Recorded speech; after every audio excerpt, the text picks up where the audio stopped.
जो आरोपी आते हैं उन आरोपियों को पुलिस अभिरक्षा में रखने के लिए जो कारागार बनाया जाता है पुलिस अभिरक्षा गृह, उसमें सुधार करने का प्रयास किया है पटना निदेशक पुलिस अधीक्षक जी ने। तो उसमें सुधार में उन सुधार गृहों की जो दीवारें हैं उस पर लिखा है तमाम महापुरुषों के उदाहरण दिए गए। उसमें सबसे उत्कृष्ट और महत्वपूर्ण उदाहरण ये लिखा गया है कि तथागत बुद्ध और अंगुली माल के संदर्भ में बताया गया है, क्योंकि इस देश में ऐसी क्रांतियां हुई जो युद्ध से हुई है, तलवार के बल पर हुई है, बंदूक के बल पर हुई है, दुनिया में हुई, लेकिन एकमात्र ऐसी क्रांति है जो तथागत बुद्ध ने दी थी। अंगुली माल को उन्होंने एक डाकू को क्या बना दिया था, एक तथागत बना दिया था, यानी सही रास्ते पर चलने वाला बना दिया था। तो ऐसा उदाहरण यदि उन्होंने इन तमाम पुलिस स्टेशनों पर सम्मान्य पद्म विभूषण शुक्ल ने लिखा है और विशेष करके राजपुर पुलिस स्टेशन पर लिखा है, लेकिन क्या कारण था, ऐसी कौन सी मानसिकता थी कि राजपुर में स्वतंत्रता दिवस के दिवस, स्वतंत्रता जो दिवस है उस दिन राजपुर पुलिस स्टेशन के बगल में परम पूज्य डॉक्टर बाबा साहब भीमराव अंबेडकर की प्रतिमा और प्रतिमा पर श्रद्धा के सुमन अर्पित नहीं किए गए,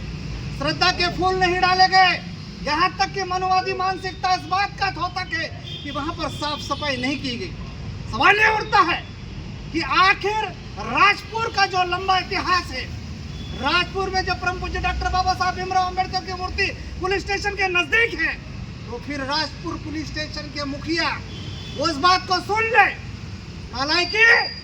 नहीं चलेगी, क्योंकि ये बहुजन समाज है। यहाँ पर अनुसूचित जाति, जनजाति, पिछड़ा वर्ग और जो धार्मिक अल्पसंख्यक लोग हैं, जो समतामूलक दृष्टिकोण रखने वाले लोग हैं, जो हम आप लोग अम्बेडकरवादी लोग हैं, जो बाबा साहब के विचारों पर चलते हैं। और ऐसे बाबा साहब की भावना,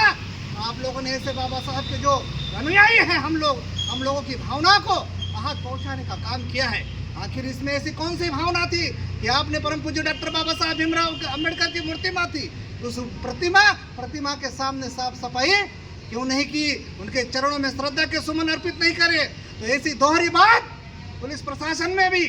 नहीं चलेगी। दूसरी बात, राजपुर जो विधानसभा है, उस विधानसभा के राजपुर नगर में है, उसी परिसर में जहाँ पर परम पूज्य डॉक्टर बाबा साहब भीमराव अंबेडकर की मूर्ति है, वहाँ पर नगर परिषद भी है, वहाँ पर सम्मान्य न्यायालय है, वहाँ पर पुलिस स्टेशन है।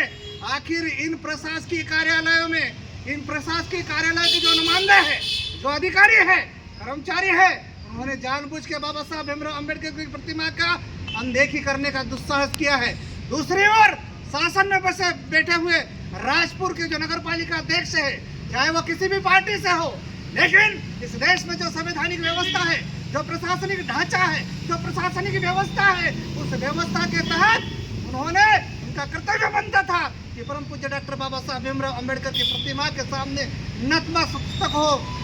क्योंकि इस देश को यदि किसी ने संविधान दिया है, इस देश में भ्रातृत्व की बात करी है, सामाजिक न्याय की बात करी है, बराबरी की बात करी है, महिलाओं की बात करी है, प्रत्येक व्यक्ति के लिए परम पूज्य डॉक्टर बाबा साहब भीमराव अंबेडकर ने संविधान में व्यवस्था की है। तो फिर यदि इतिहास यह था राजपुर का कि प्रतिवर्ष स्वतंत्रता दिवस, गणतंत्र दिवस और अन्य दिवसों के दिन बाबा साहब की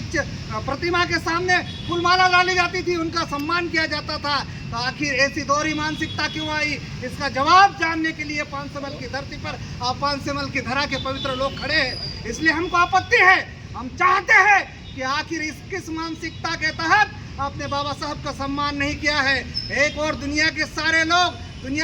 लोग बाबा साहब के संविधान के सामने नतमस्तक है। भारत में जो व्यवस्था है, जो लोकतांत्रिक व्यवस्था है, वो बाबा साहब भीमराव अंबेडकर द्वारा लिखित संविधान के तहत है। तो फिर आपके इस षड्यंत्र का पर्दाफाश करने के लिए आपकी जो मनोभावना है, आपकी जो मनोवादी मानसिकता है, उसको हमको संदेह हो रहा है। आपने ऐसी दोहरी नागरिकता की होगी। दूसरी बात यह है कि वहाँ पर समीपस्थ और भी महापुरुष थे, उन समीपस्थ जितने भी महापुरुषों की वहाँ पर प्रतिमा लगी है, चाहे झांसी की रानी हो, चाहे और अन्य हो, चाहे चंद्रशेखर आजाद हो, उन सबके सामने बालकृष्ण बाविस्कर नतमस्तक होता है। लेकिन बाबा साहब की मूर्ति के साथ इस प्रकार का आपने भेदभाव किया, इससे हमारी भावना रुष्ट हुई है। इसलिए पांचमहल की धरती पर आप सभी लोग उपस्थित हुए, हम राज्यपाल के नाम ज्ञापन देंगे और हमको